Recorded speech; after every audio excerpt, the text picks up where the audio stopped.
Welcome to a Season of Caring podcast where there's hope for living, loving, and caring with no regrets. This is Rayna Neises, your host, and Aly Neises, your co-host.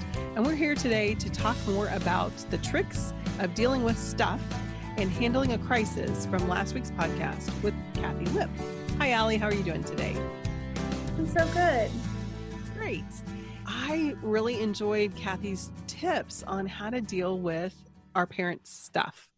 You know, as we're in a caregiving season, especially when we're caring for our parents, it is typical to have that challenge of having to take and help your parents as they have to downsize from that family home into an assisted living. I mean, there's such a small space. And when I think about giving up all of my stuff just to fit in that small little space, it just blows my mind. I love to sew, I craft, I have stuff everywhere, and I don't use it every day, but I love to be able to dig in and do those special projects. It's relaxing, it's good for my mental health, and just having to give all of that up, it just really, I can't even imagine it. So I loved some of the things that Kathi offered to help us be able to honor the person that has the stuff and help them to be able to make some of those decisions.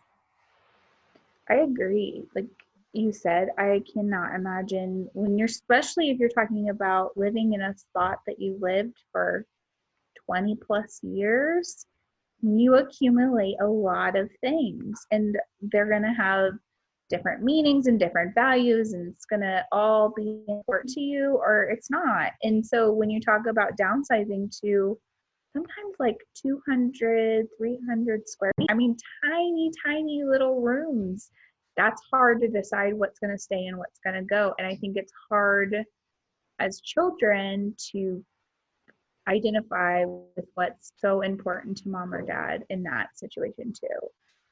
What's important to me isn't going to necessarily be what's important to them.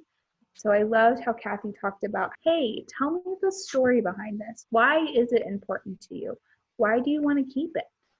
I think if I personally am not one that's attached to a lot of things, it frustrates my mother, who is attached to everything, that everything has a story and everything has a memory and everything is everything. So for her to tell me stories about the important things to her, I think would help us get through and weed through a lot of that information. You know, I lost my mom early in my life, and one of the things that I always loved was her jewelry box and digging through, and when she would let me wear things. In fact, I remember, gosh, I think I was in third grade and we had a 50s day and I had a poodle skirt she had made for me and she loaned me her pearls and I got to wear her pearl necklace. And of course I lost it. But just when I think back on that, I wish I knew the stories behind what was in her jewelry box, because obviously some of it was costume, but some of it was good stuff that probably came from my dad or from maybe her mom, but I don't know because I never asked for the story behind it. To be able to share, there is a story behind those things, and hearing that story really can help you understand the value to the other person or build value for you as well to decide what's that family heirloom that you really want to pass down. You bring up a great point about not knowing the story. I think that's hard too when you are talking about saying goodbye to parents. If they don't have their memories, if they suddenly are gone from your lives, not knowing the story, I feel like is harder than trying to figure out what to keep and what to get rid of in those situations. So asking the story, I think, helps them also be able to share and think through the stories and maybe be able to say a little bit more, okay, why don't we give this to such and such? Or why don't we go ahead and donate that? It's not important for us to keep that, compared to the things that do have a really meaningful story behind them. I think you're exactly right. I think you're hitting the nail on the head. If you can both process those stories together, it's better so that you can both come to that discussion together. I think then there's less resentment, there's less frustration. I know as a child, it would be really frustrating when you're like, look, I have to get you into this small area. You don't have a lot of space. We can't take everything with you. So you need to pick out the important things. As a parent with somebody that had a household, now you're telling me to pick out 10 important things. How do you decide? I love that she spins it like that so that you can both have that conversation that opens the door so you can kind of go through that together. Plus, I think it's great that you're going to reminisce and create those memories in those moments too, for things to be able to pass down. No, you may not keep great grandma's rolling pin, but you can talk about how your mom had memories baking in the kitchen and the things that meant so much to her during those times, so that when she's no longer there or no longer able to talk about those things, you can also reminisce and remember. One of the things Kathi says all the time about decluttering is, will the picture do the same thing for you as the item? So actually being able to take pictures of great grandma's stuff and say, this is great grandma such and such, and have the story, even turn it into a book or be able to just have a photo album that has the stories with them. I think what a great treasure that would be for family members to be able to share with cousins or even other people that maybe are not in your direct lineage, but would have memories tied to that too. So start today. Don't wait until they're old. Don't wait until you're in that situation where you have to make a decision. They need to be out in 30 days. You need to get the house on the market or all of those types of things. I love that tip because we can do it today and we can build memories while we do it. I thought that was amazing. I love that. Working with healthcare as long as I have, and working with the patients and the clientele that I've worked with, plus my own personal family experiences, one of the things that gets passed down a lot are recipes. And I love the thought of handwritten cards. I have a lot of even my great grandma's handwritten cards, or my husband's grandmother's handwriting. I make her write recipes down, so I have it in her handwriting. I love the thought of putting those stuff into a memory book so you can look back. You have the recipes, but you also have the way that they took the time to even write the simple things. Those are the important things to me. That may not be an important thing to somebody else, but being able to compile those things in one area so there's not just gobs and gobs of stuff and minimize that, I think is helpful as well. I love the thought of taking pictures too and just living off of those memories, not necessarily having the things, but just the pictures of those things. That's great. It's a great tip. Something that we need to all remember when we're going through and trying to declutter and minimize things is that when you tell these stories and talk about what's important, the important things aren't always going to be the same for everyone. And that's okay. I think if you extend some grace with each other and understand that what's important to me may not be important to my brother, or may not be important to my husband or whoever, if we just think about that and extend grace to each other and have patience so that we can understand why it is so important, I think we can start establishing more of a sense of understanding. And it may just be that your mom or dad just needs to talk about it, and then that's enough. And they're more okay with donating it or giving it to somebody else or connecting it to somebody. Like, I love the thought of, this doesn't have to go to you, but I'd like it to be your sister, or I'd love for you to give this to Aunt so-and-so. I really enjoyed when we did this together. So you can share that with them as well. I think it's important to make sure everybody's involved, and it might not mean that everybody can be involved at one time together listening to the same stories, but writing them down is important because being able to then share them with the people who weren't there will be valuable as well. My dad really did a pretty good job of decluttering the house. Now, there were certain things, it's so sweet, but every card, I mean, literally every Christmas, birthday, anniversary, Father's Day, Mother's Day was in the top drawer of their dresser in their bedroom. And so those were things that were important to him. He kept them, and he at certain times would go back and read through them. So it was interesting. He even started memory books, like just putting them in albums. And my sister's like, we'd open an album, she'd be like, it's full of greeting cards. It's just not something that's meaningful to her, but it was to him, enough that he purged other things in the house and left the greeting cards. So it is interesting that each person's different. And it's great to understand going in, it's not about winning or losing. It's about honoring them and helping them to be able to go through this process. It's hard. It's hard to let go of our stuff. And when Kathi said, we are our stuff, oftentimes we are just really attached to it. It is part of our identity. And so realizing that, I think, can make this whole process so much easier for us as we support our loved ones, whoever it is, when they're going through this process.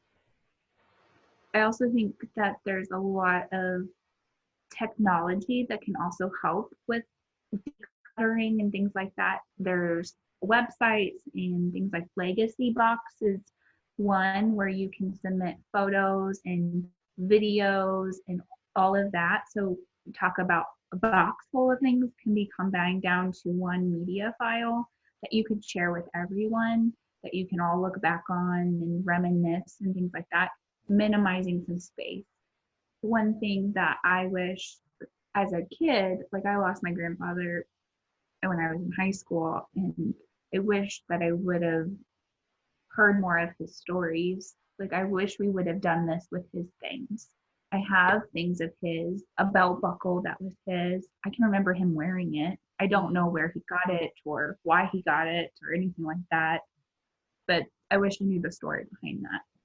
I wish my brother has a couple of his pocket knives and things like that, things that were always with him. I mean, one of the pocket knives is so worn from his thumb. You can almost see the imprint. And I wish, though, I had the story. You know, I have the thing, I just don't have the story. And my mom will even tell you, like, she didn't ask. It's not something she thought of to ask. Like, Dad, where'd you get that? You've had it forever. So I think how Kathi talks about it and establishes just this way of going about it so that it's honoring your loved one, it's honoring their past, it's honoring their memory, not only now, but in your future too. I think it's going to be really beneficial because the goal is to walk our family members all the way home. That means eventually this journey is going to be over. So all you're going to have are the things and the memories. We need to establish them as much as we can now so we have them later. Understanding that's our legacy, our life, our whole life is our legacy. It's not just that one piece of our life that we experience at the end, but actually the whole life. My parents never really talked about a life before my sister and I. And my parents were married at 17 and 18 and had their first child at 36. There was a lot of life before they had kids. They just never really talked about it. At my mom's funeral, I learned things about her before she was a mom, because that was just not the most important thing to her at that time. But truly understanding who she was and how she became the woman that she was, it helped to hear those small pieces and put that whole legacy together. I think being able to reminisce over the objects will help you get more pieces to the puzzle of really seeing the full legacy of what they're handing down to you. And that's beautiful. I love that you call it a legacy because that is exactly what it is. And I think it's important to understand that they're trying to leave a legacy for you and you're trying to leave a legacy for your own family. So I think it's important also when you're going through these, not only involving yourself, but others. And I think like even grandchildren and great grandchildren and those kinds of things, no matter how old they are or how young, like sometimes considering even what they might want in the future, trying to have those things so you can create a legacy. They may not remember great grandma, but they'll remember the stories that you can tell about her or the things that bring you happiness and bring you hope. And when you talk about her memory and that kind of thing are things that they're going to be able to hold on to as well. Definitely. The other thing that really stood out in my interview with Kathi was that 5-minute crisis scenario. I just love that. I was like, that is so smart, because there are so many things in life that are uncomfortable to talk about. We don't even want to think about them happening. And so we just act like they never will. But the truth is, they happen. And if we don't talk about anything before, then we don't really know how to handle it. We don't know how to honor the person that's going through it. We don't know how to handle it with our loved one in a way that's helpful and beneficial. I love the thought of having those 5-minute conversations. What are you going to do in the first 5 minutes if this happens or when this happens? And especially, I think being able to ask those things of your parents, of anybody that you're caring for, helps you to just maybe take some stigma away from it and just really take the panic out of it if it actually does happen. I thought that was an amazing idea. No, I agree. As a hospice nurse, we deal with death and dying on the daily. And so it's always amazing to me the stigma that's still surrounding dying. Like, we're all going to eventually die. And so even have those kinds of conversations, a lot of times I find family members haven't talked about it until we're on hospice. Like, that's a little too late for some of these families to even plan a funeral or know what those wishes are. But I love when Kathy's talking about when it's a crisis. So we also deal with crises very often. One of the things that always amazes me is that we'll talk about a crisis, but when the crisis occurs, it's still, no matter how logical you are, sometimes your emotions get the best of you and you just panic. So if we can talk about these things a lot before they happen, I feel like people feel more prepared. So when those things do happen, it's like your brain will just kind of overtake and feel like, we've already been here, done this. We know what to do. The next step is going to be this. And you have a plan and you can kind of go on autopilot almost, that your body just overtakes and handles it. A lot of times the situations we run into is that they may be on hospice, but what do we do if mom or dad is having a heart attack? So what does that 5 minutes look like from the onset of them complaining about chest pain? What are you going to do in that kind of situation? I think it's honestly totally understandable to panic. The first instinct would be to panic. So if we talk about it, what you're going to do, then I think the next step is going to be more understandable and you're more apt to do that next step.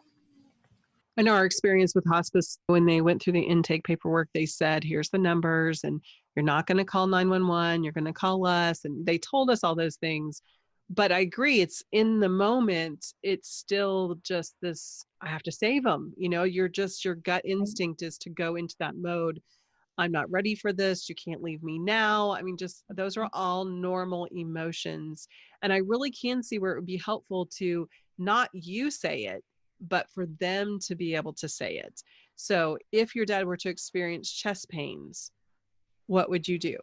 And then I would have to be like, actually say it, so that I would be like, okay, I'm going to pick up the phone and I'm going to call you and you're going to be able to tell me. And then I'm going to know how to help him as far as be comfortable versus having them come in and do CPR on him if I call 911. And so just being able to go through that scenario as the person who's going to experience it or possibly could experience, I really do think it will help. It is a scientific fact that when we are feeling unsafe, our brain goes into a different mode and we can't think logically. There is no logic available because we've switched into survival mode. And being able to play through some of these conversations and being able to actually maybe experience the panic of thinking of losing your loved one will put you in that place. But then, like you said, get your brain to be able to trigger into, no, I know what to do. I don't have to panic. This isn't unsafe. This is what was expected. and actually know how to respond to it. But I think it's so helpful to do that in those crisis situations, in the big crisis. But I think it's also helpful to be able to start bringing up any concerns that you have. If you're seeing one of your parents aging, then having that conversation with mom, what's it going to look like when dad's gone? Being able to open those doors and have those conversations are going to be invaluable because it's going to happen eventually. So being able to start to take the panic out of it, the crisis out of the situation, and have the conversations more comfortably are just going to give us more opportunities to know that we're honoring them well because we're having those conversations. I think even when you're just anybody that you're in a caregiving role with, being able to ask those questions. It's ironic because, we'd been through it with my mom. Of course, my dad planned my mom's funeral, but it was like once dad was gone, it was like, oh, we really didn't talk about it. We didn't say, what music do you want? Who do you want to do it? We didn't have any of those conversations when he could have had those conversations. And it was funny because people said to me, oh, I had just assumed you would have done that. Well, of course, we did a lot of things, but nope, that's not one of them. We knew where he was going to be buried, but we didn't get into the specifics with him. So we were able to model what we did by what he did for my mom. But that was only because we'd been through that with my mom. I think it's just interesting how we just avoid those things. We were so focused on helping him live that we didn't think about when he was gone. I think it's very common. Thinking about death and dying means that I think we kind of have this personal fear that if we talk about it, it'll come faster. It brings mortality into it. And so none of us want to think about our loved ones dying. That's not a comfortable place to be. But I think it's important to have those conversations while you can so that you can honor those people in the best way that you can, but also so it gets more comfortable. When you're in crisis mode, it's hard to handle things. It's impossible. Like you said, fight or flight is a real thing. And so there's all kinds of scenarios and all kinds of situations, but if you can talk about them before and have a plan in place, it's going to make those things so much easier for you. And just being able to think through, what would you do if a tornado came through? What would you do if your house burned down? What would you do? Just even starting in some of those things that feel like they're maybe less likely to happen, just starting with those conversations. What would happen if we all lost our phones? I mean, even if it's silly, I think it just getting you talking and getting you thinking through. And like I said, when I was talking to Kathi, I think creatively solving the problem, because that creative side of our brain can bring so much more comfort if we're creative in how we try to solve it. That can only happen if it's not in the moment. Another awesome thing she had even mentioned was like even talking about her mother-in-law who lived in assisted living and how they were talking about how they were worried what was going to happen during a tornado or a fire. Like, did she understand where she was supposed to go and what she was supposed to do, and what a peace of mind it was for her husband to be able to hear her verbalize, yeah, I do, this is where I go, this is who I check in with, or whatever, this is the plan. Facilities are great about doing things like that. Number one, because it's a regulation, but number two, because you have a lot of people you have to organize in a quick amount of time. Sometimes as caregivers in a home setting, we get kind of lax about some of that because there's only 3 of us living here. It won't be that big a deal to get us out of the house or to get us into the basement or whatever. So I think it's important to have those conversations, even about the basics, the things that you wouldn't normally have that conversation about. So you do have a plan. So mom or dad is more comfortable when that time comes. And hopefully it never comes. That's what we all want, right? But if you've had that plan and you've had that conversation, then you can kind of rest easy a little bit, knowing that they know what to do, when to do it, and you also know what to do and when to do it, when you have to do it in a quick amount of time. And when you have caregivers that are coming in, sometimes you have new people and you might forget to have that conversation with them. We had an incident where dad fell in the middle of the night and the caregiver didn't reach us for quite a long while. And I was pretty frustrated by that because there was a list on the fridge that said neighbor's phone number. And she had gone through that list trying to reach us, and our phones weren't ringing because it was the middle of the night. But she did not think to call the neighbor who was the person who could actually get him up off the floor. She called me at 5:00 in the morning. I was 220 miles away. I couldn't help her get him off the floor. And so just realizing that as you have other people in to care for your loved one, make sure that you've had those conversations. These are the important numbers.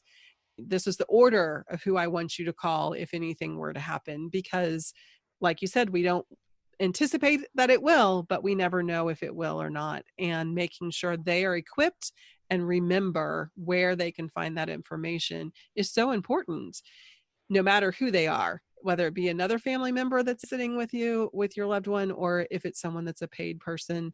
Just that reminder, because it changes, the people change, and sometimes the plan changes. My dad's ability to handle the stairs was different at different times. There were times that medications and side effects that he was having was way more challenging than other times. So just problem solving through it in that situation.